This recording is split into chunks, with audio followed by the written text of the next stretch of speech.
Hello, everyone. Welcome back to my channel. Thank you so much for joining us for another conversation with Scott Ritter. You know what to do. Just in case, follow me on Locals, join the community there, and also join my mailing list. Every other link, including to Scott's books, also the channel where you can see Scott interviewing his guests, you can find down below this video. And thank you so much, Scott, for finding time to join me. You're on the trip, I'm on the trip, but here we are. Well, thanks for having me. Thank you, Scott. So I want to start with Poland, because 2 days ago, Polish Prime Minister Morawiecki has extended until the February 28th next year the security alert, which is Bravo, and Charlie SRP. So it says that Bravo is the second highest of 4 security alerts and might be introduced when there is an increased threat of an event of a terrorist nature, or when such a threat is anticipated but the target of the potential attack has not been identified. And it also covers Polish energy infrastructure, which is located outside of the country. Charlie CRP alert is the third highest of 4 security alerts introduced in event of terrorist threats that concerns public administration. So this is like a cyber attack, I believe, the Charlie one. Scott, I would like to know your thoughts. Why Polish Prime Minister would be doing such a thing? I mean, frankly speaking, only he can answer that question. Look, Poland's in a very difficult situation right now. They helped instigate a crisis in Ukraine, and the crisis is not unfolded in a manner that is beneficial to Poland. They have an energy crisis, they have an economic crisis, they have a political crisis, and that's just at home. They have a refugee crisis that's only going to get worse. And then they have an internal domestic crisis that revolves around the empowerment of Polish nationalists who somehow view the devolving situation in Ukraine as an opportunity for Poland to reacquire the territory that's currently known as West Ukraine.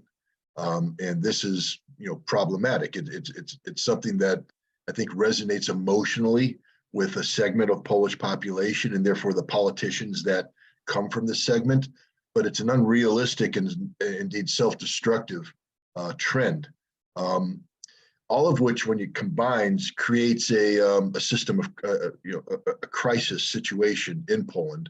And political leaders oftentimes respond to crisis situations by diverting attention away or excusing the crisis as a form of, a security threat and things of that nature. I don't know what intelligence he has received about specific terrorist incidents or, potential. Is it real? Is it imagined? Is it manufactured? Europe, the European Parliament just voted in a non-binding fashion to call Russia a state sponsor of terrorism. So maybe they're using that designation as a justification for elevating terror alert. I don't know. What I do know is that it's not conducive. These actions on the part of Poland aren't conducive to resolving the crisis that has emerged from the Ukrainian conflict. In fact, it'll seek to exacerbate the conflict rather than try to cure it. Okay, so do you think that creating this extension could be a false flag for the Polish citizens to give them this idea, this illusion that there is such a threat, okay, and then creating that threat to respond to that threat? I mean, yes. What I really think it is it's an excuse. It puts the Polish citizens in a mindset, an emergency mindset, that allows the Polish government to implement security mechanisms that are designed, I believe, to control Yes. the Polish public. Yes. Because things are going to get tough in Poland. And the government doesn't want to say, oh, well, we think you might riot in the streets because of energy shortages or this, that, and the other thing. So we're going to put troops in the streets. The Polish citizens will say, no, you can't do that. But if they say, no, we have a heightened terrorist threat alert, everybody needs to be scared, needs to be concerned, and we're simply doing these security measures for your protection, the Polish citizens might be more inclined to accept that. Exactly, because they want to stay in power as long Everybody as wants possible. to stay in power. So Scott, I would like to ask you, because as you know, like I'm actually on the road. I haven't been following daily as I used to all the updates with Ukraine, but I would like to ask you about that situation with electric grid, Russia destroying the power and water infrastructure.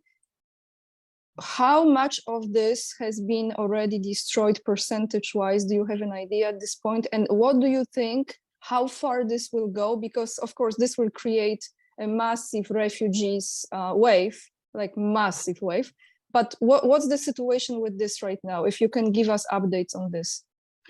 Well, I mean, it's hard because we don't get specific targeting information from the Russians. They don't say, we struck this facility with this battle damage assessment, et cetera. What we get is rough estimates. I think the numbers right now fluctuate between 40% and 70% of the Ukrainian grid being taken out. Sometimes it surges to 70%, then repairs are made and it drops back down to 40%, then new strikes take place. But the important thing people need to understand is there's a cumulative effect of the strikes. That first of all, damage is now being done on Ukrainians' power grid that cannot be repaired. It's permanent damage, irreversible damage. The other thing is where it can be repaired, the Ukrainians are running out of repair components and spare capacity. There's a lot of struggle right now to redirect energy supplies from neighboring countries to provide. But if the power grid can't handle it, it's not just a matter of gaining access to energy, but how do you distribute the energy? How do you get it to the people who need it?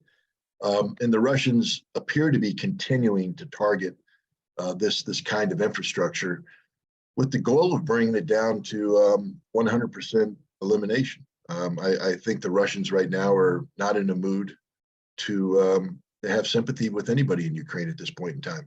Ukraine as a nation has made a decision to participate in a conflict with Russia together with the collective West. And the collective West has said that their goal is to kill as many Russians as possible and to inflict as much harm on the Russian people as possible.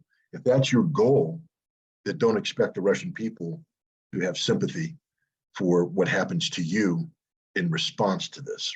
The Russians didn't start this war by shutting out the lights. They didn't start this war by shutting down communications, by cutting off water. That's not what they did. They could have, and indeed, I personally believe should have. But Russia has its own approach towards the Ukrainian issue that delves into Russian history and the notion of Slavic brotherhood and all that people like me in the West, when I say we don't understand, of course, when I hear somebody say, I understand the words that they're saying, but I don't understand the sentiment. I don't understand the emotional connection that exists because I don't share it with them. I believe it's real, but I think Russia is getting beyond that hurdle. And they're in the hurdle of, we are going to wage war, and this war is going to hurt you. And that's the tragic reality of the circumstance in Ukraine today. So you think, Scott, you think they're going to continue with this until it's 100% destroyed? There's no reason not to. I mean, Okay. it makes no sense. Russia is investing a considerable amount of resources into targeting this electric grid, precision guided munitions, et cetera. It makes no sense to expend this resource only to allow the Ukrainians to rebuild, because then you've wasted you've wasted that resource. Once you initiate a campaign of this nature, from a military perspective, you need to see it through to the bitter end. And so for all the resources that have been expended in order to ensure that they weren't wasted, Russia has to continue this attack to bring the grid down to zero and then to keep it from coming up.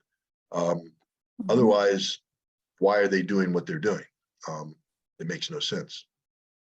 So now this Crimea talk, and I've heard you in one of the interviews, you said, this talk about they want to get back Crimea, etc. This is completely delusional, you said, like it's not possible.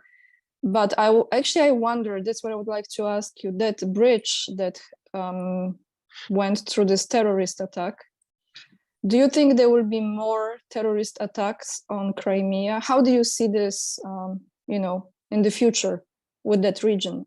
Is this dangerous place right now because it might be more attacks over there and they will try to have more explosions, for example? I think Crimea is definitely at risk. I think it's a primary target for the Ukrainians. If they can find a way to take down the bridge, they will. If they can find the way to do damage to Crimean civilian infrastructure, they will. I think we're beyond theoretical. We're into the Ukrainians are actively trying to carry out these kinds of attacks, which is why, one, Russia is putting in place defenses against this. But defenses are never perfect. There's always the potential of a defense failing or somebody getting around it, et cetera. More importantly is the next phase of these combat operations as Russia brings into the region the partially mobilized troops, 300,000 plus. One of the things the Russians have always said is that they plan on pushing the Ukrainians back so that places like Crimea, Donetsk, Lugansk are out of range of Ukrainian systems. And I think that's what we're going to see, is that the Russians are going to focus on moving the Ukrainians away from Crimea, moving them away from Donetsk, moving them away from Zaporizhia. When I say moving them away, killing them in large numbers, slaughtering the Ukrainian forces. This is no longer a special military operation. I know they call it that, but this is war. And the Russians are no longer in the business of seeking to minimize harm to Ukraine. Russia's in the business of delivering harm to Ukraine. This is going to hurt Ukraine. And it's sad that it's gotten to this stage, but that's where we are. So now this question came, I didn't have it actually here ready for you. From Ukrainian standpoint, when this will be over? That's up to Ukraine. Could end today, could literally end today. Ukraine could end it today, but they have to be realistic. They can't sit here and have fantasies. Sorry to interrupt you, but how much it has to be destroyed or damaged or weakened for Ukraine to say, this is it? Is there such a point, like from your analysts? If we leave it in the hands of Ukrainian politicians, it'll all be destroyed because they're ultra-nationalists. The same question could have been asked to Adolf Hitler's inner circle. How much of Germany has to be destroyed before you're willing to surrender? And the answer was all of Germany had to be destroyed. They fought to the bitter end. So when you have these ultra-nationalists who are influencing Zelensky, who has become himself an ultra-nationalist, they will fight to the bitter end. The only salvation for Ukraine, I believe, is in its military, because the military, they understand reality. And I'll give you an example. The recent conflict between Armenia and Azerbaijan. The Armenian politicians were insisting on continuing the fight because of the political ramifications of surrendering Nagorno-Karabakh and things of that nature. The military stepped in and said, we can't continue the fight. Your words do not translate into military capacity. If we continue to fight, we're all going to die, and the Armenians are going to take, or the Azerbaijanis are going to take everything. We need peace now. And the military put that reality on the table. Fortunately, the Armenian politicians recognize this reality and acceded to it.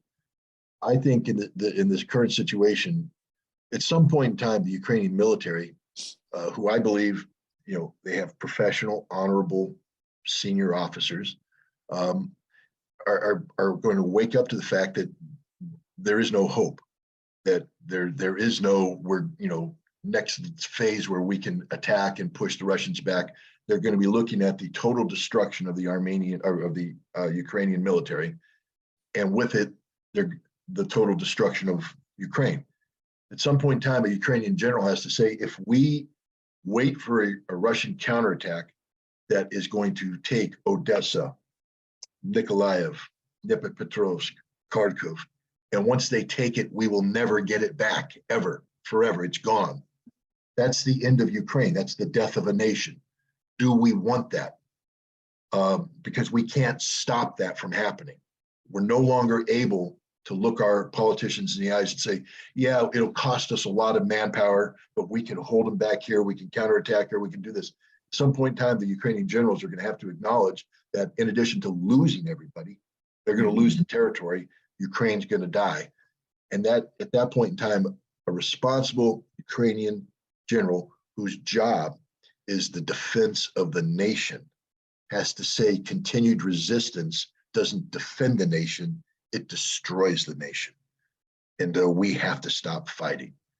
And if Zelensky doesn't want to listen to them, then I think they take Zelensky out of the equation. So military doesn't cooperate, or there is not enough men's power because that electric grid will be destroyed. A lot of people are leaving. They cannot control at the borders. Right? So there's not enough manpower, Scott, at some point. Well, it's not that there's not enough manpower. Ukraine has a lot of manpower left. They're all going to die. There's not enough competent manpower. There's not enough organized manpower. There's not enough trained manpower. There's not enough equipped manpower. There's not enough combat capable manpower. The Ukrainian nation has the ability to mobilize more people. But what's happening now, the death rate on the battlefield is 1,000 dead a day, 1,000 dead a day. And it's going to get worse when the Russians attack. That number is going to go up to potentially 4,000 to 5,000 dead a day. When the Ukrainian armed forces, when the line breaks, they're in a rout and the Russians are mowing them down because they're not in the, they're not going to kill prisoners, but they're not in the mood of taking prisoners. Meaning that if you're running away, in the past, as Ukrainian forces ran away, the Russians would stop firing. Now, as Ukrainian forces run away, the Russians are going to pursue and they're going to kill them because they don't want them coming back. They don't want to let them regroup. And once that happens, history, the historical example, the destruction of Army Group Center on the Eastern Front in 1944, the summer of 1944, when the German Army Group Center collapsed and the rout that followed, nearly 1 million Germans were killed because the Russians just overran them, slaughtered them. And unfortunately, I see that future for the Ukrainian military. It's a replay. One more question I have for you, Scott. And this is about United States and US citizens. I would like to know, in your opinion, what US citizen can do to stop US government to send more money to Ukraine? I mean, we have the theoretical and then we have the reality. The reality is nothing. There's nothing the US citizen can do to stop more money from being sent to Ukraine. We had our opportunity in the midterm elections, but this wasn't really an issue that was on the ballot. The US citizens didn't allow. First of all, I don't know if the majority of US citizens, I know people take polls, but I just don't think the average American citizen's waking up every morning going, we got to stop sending money to Ukraine. They're waking up saying, we got to stop inflation. I got to find a way to make my paycheck go further. We got to stop high energy prices. We got to, that's what they're focused on. They're not waking up going, we have to stop spending money in Ukraine. And until they do that, that's, the politicians aren't going to be under any pressure to stop sending money to Ukraine. I know right now you have some Republicans, Marjorie Taylor Greene in the forefront, who are making noise about accounting. But here's the question. Is this being done because she's really concerned about Ukraine and the money going to Ukraine and the weapons, or is it a political ploy where they recognize that there's some weakness on the side of the Democrats, and so they're going to exploit this for their own domestic political benefit? Because here's the problem Marjorie Taylor Greene's going to run into. Most Republicans voted to send that money to Ukraine, and they're still in power. So when she calls for an audit, it's not just going to hurt the Democratic Party, it's going to hurt those Republicans who voted in favor of this. So, you know, because that's the only way this comes. It has to be political pressure. Politicians have to be pressured to act. And I don't believe the American people are mobilized to do that right now. And I don't believe that doing the right thing, you know, let's say Marjorie Taylor's doing the right thing to try and account for this money. Her party isn't going to support this, because it's going to hurt them as much as it hurts the Democrats when the truth comes out about the amount of money that was sent, the lack of accountability, et cetera. You know, yes, there was a Republican, Rand Paul, who stood up and demanded that there be an inspector general. No other Republicans supported him. None, not in the Senate. So what? Now they're all going to say, oh, we were wrong. No politician likes to admit they were wrong. So I believe that the United States is going to continue to double down and send, you know, billions of dollars of aid to Ukraine, which is why Russia has no choice but to finish this conflict violently. And I changed my mind. I have one more question. That's your prerogative. Thank you. I wonder, what do you think is the next conflict? So what next conflict the collective West will generate after Ukraine? Where? Well, I used to be very worried about Taiwan. But I have to say, on November 26th, there were the equivalent of midterm elections in Taiwan. And the ruling party, the DPP, I think President Tsai is her name. I apologize if I'm getting that wrong. She made a mistake because she tried to seek a referendum on her cross-strait policy, that is the policy of Taiwan becoming, you know, de facto independent. It's the same mindset that had Nancy Pelosi travel in August and create this crisis.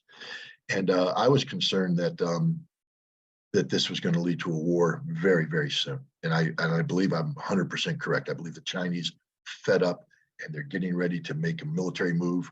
And it could have come as soon as this month, maybe early next year. Then this election came, and she lost. She made it a referendum on her policies, and she lost. I mean, the Kuomintang party, the opposition party, had a near sweep of the local election. Now, normally local elections aren't about foreign policy; they're about local issues, corruption, potholes, and thing that all local politicians have to deal with when they run. You know, even in Poland, when you run for mayor of Warsaw, you know, the people aren't asking about, you know, NATO policy. They're saying, what are you going to do about, you know, the potholes in the street? What are you going to do about the homeless? What are you going to do about this? So normally that kind of election doesn't have this impact, but she made it a referendum on her policy and she lost. She had to resign as the head of the party. She's still president. She'll be president until 2024. But I believe that we have now, because of this election, the world has been granted a 2-year reprieve, where China, because China doesn't want to go to war with Taiwan. China was being compelled to go to war with Taiwan, just like Russia was compelled to go to war with Ukraine because of the actions of the collective West. But I think because China doesn't want war, China is going to back off. I think we're going to have a 2-year grace period where hopefully reasonable minds can come together so that we don't repeat this scenario in 2024 where the crisis elevates. But so I've taken Taiwan off the table right now. I for the first time, I feel really good about this. Watch, I'm wrong, and we go to war. That would be tragic, but I don't think I am. I think that this is and you saw it reflected when President Xi met with Biden. The Chinese impressed on the United States that the United States has gone too far with its rhetoric and its muscle flexing, that it was a very, very dangerous situation. And I think the United States at that time was like, yeah, but we've committed ourselves politically. I mean, it was tough because you lean so far forward supporting Taiwan, you can't back away without hurting Taiwan. But this election now gives the United States a chance to back away without being perceived as weak. It gives China a chance to back down without being perceived as weak. But I think both sides have an opportunity to separate themselves on this issue and have things calm down, which is good because, I know Europe has made a lot of we just had several people talk about the importance of decoupling Europe from China. Good luck, Europe. I mean, the European economy is a basket case, and they're going to decouple from one of their largest trading partners. It's insanity. The problem is Europe. The next conflict is going to be a European conflict. That's why I wanted to ask you: is it Serbia? Is it more? I mean, Turkey, or I wouldn't say. Okay, those regions: Serbia, Turkey, Iran. Iran. I'm not. Iran has a very difficult internal problem right now that's being, I believe, exacerbated by Western interference. But I think Iran's going to handle this the way they've always handled it, unfortunately, which is brutal repression, and the theocracy will continue to survive. The theocracy has pivoted to the east. Iran is no longer playing the European game, and it's going to be that the divorce is going to be more complete after this current round of violence, because everything that's happening in Iran today is because of Western intelligence and security forces who are providing support to the Kurds, to monarchists, to the Mujahideen al-Haq, who are based out of Albania. All of these guys are being supported by the West. And I think that when the Iranians finish dealing with this issue, they're done with the West. They don't want to have anything to do with the West, and they're going to be pivoting to Russian side. So Iran, I don't think, is on the front burner of crises. Turkey, we'll see about Syria. And the Kurds. Russia and Turkey have a very strange relationship. One that, on the one hand, you'd think they're the worst of enemies, with Turkey providing weaponry to Ukraine and Turkey supporting Islamic fundamentalists in Idlib province in Syria. But on the other hand, they've just entered this deal about an energy hub, the manufacture of a new line. They're coordinating on grain supplies, fertilizer supplies. They have a complex relationship. One might call it a mature relationship, but I think it's that nature of the relationship will prevent Turkey from crossing over into extreme conflict. I think the lesson of Ukraine is, for most people, war is hell. I mean, it's being driven home how bad it is, but not bad enough. See, the problem to me is Serbia is a dangerous situation, very dangerous situation, but I don't think the Serbs are insane. I don't think the Serbs want conflict. Serbs know what conflict is, and Serbs understand that a conflict with NATO and in Europe will only hurt Serbia. So I think the Serbs are going to be the mature party in the struggle with the Kosovars and also in Bosnia with the Bosnia Serb issue. So I'm not fearful of that. I mean, there's always a chance that the Kosovars will overplay their hand and provoke a conflict, believing that NATO's there to back them up. To me, the two hotspots, the most dangerous places in Europe today, are Moldova and Western Ukraine. I'm very concerned about Polish ambitions in Western Ukraine. I mean, I think people are starting to wake up to the fact, we've talked about this before, but there's tens of thousands of Polish military personnel in Ukraine today. They're volunteers, or they're whatever you want to call them, but they're Polish military people who have been allowed to go into Ukraine wearing the Ukraine uniform. They're dying in large numbers, by the way. I mean, Poles have to understand that there's thousands of caskets coming home. Aren't there new cemeteries? Aren't the Polish people aware of the fact that there's a lot of dead Polish soldiers being put into the ground? And there's going to be even more when this conflict erupts. But the danger is, see, I don't believe that the Poles put those troops in Ukraine to die. I think they put them in Ukraine for two things. One, to get combat experience, to learn how to fight. Because with all due respect to the Polish military, you don't know how to fight. When was the last major war Poland was in? You know, nobody in their current, they have some limited experience in Iraq, some limited experience in Afghanistan, perhaps. But other than that, there's no combat experience in Poland. They're now getting tens of thousands of men combat experience on the front line, learning how to fight Russians. That's a very valuable thing. Two, if and when the time comes when Poland says, we want Western Ukraine, they can flip a switch. They don't have to deploy troops into Western Ukraine. They have them there already. And they flip a switch, they become Polish. And it's like a, you know, confronting the Russians with de facto. I think it's lunacy, because all that's going to happen now is that instead of killing Polish soldiers disguised as Ukrainians on Ukrainian soil, the Russians will just shift to killing Polish soldiers on Ukrainian soil. And NATO isn't going to back Poland up. NATO isn't going to support this gambit.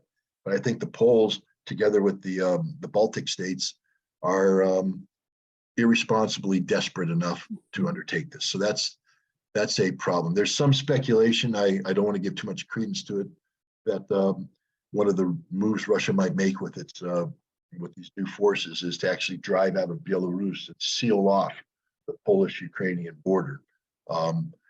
I personally don't think that's that creates a second front. Logistical supplies are difficult. Lvov is a difficult target. I think, I don't believe it, but I mean, the fact that you have the head of the Russian intelligence talking about Poland wanting to take over Western Ukraine, you have a military buildup there. It's a dangerous situation, a very dangerous situation.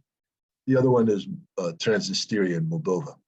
Moldova is making more and more talk about, because again, their president is under tremendous political pressure. There's massive demonstrations in the streets of the Moldovan capital, demanding her resignation, demanding new elections, etc.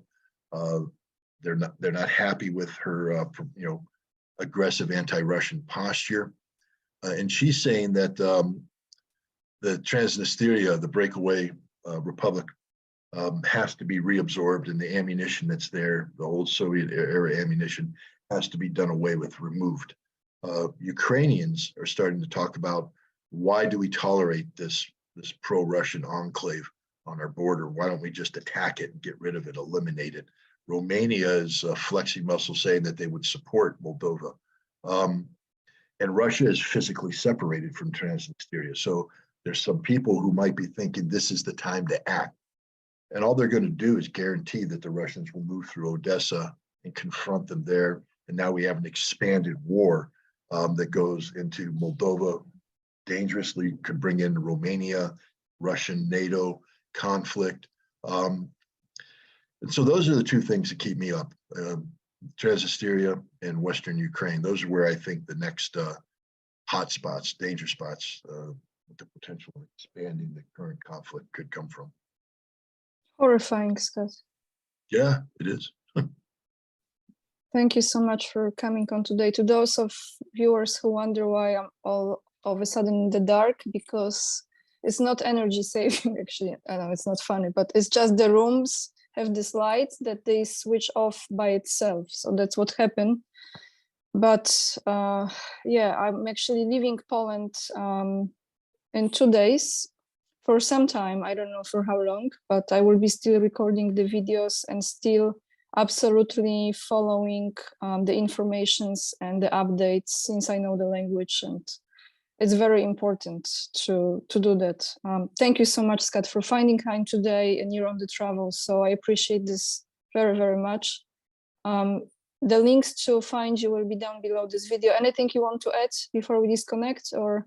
Good luck with your travels. I hope everything goes well. Stay safe, and I look forward to talking to you the next time.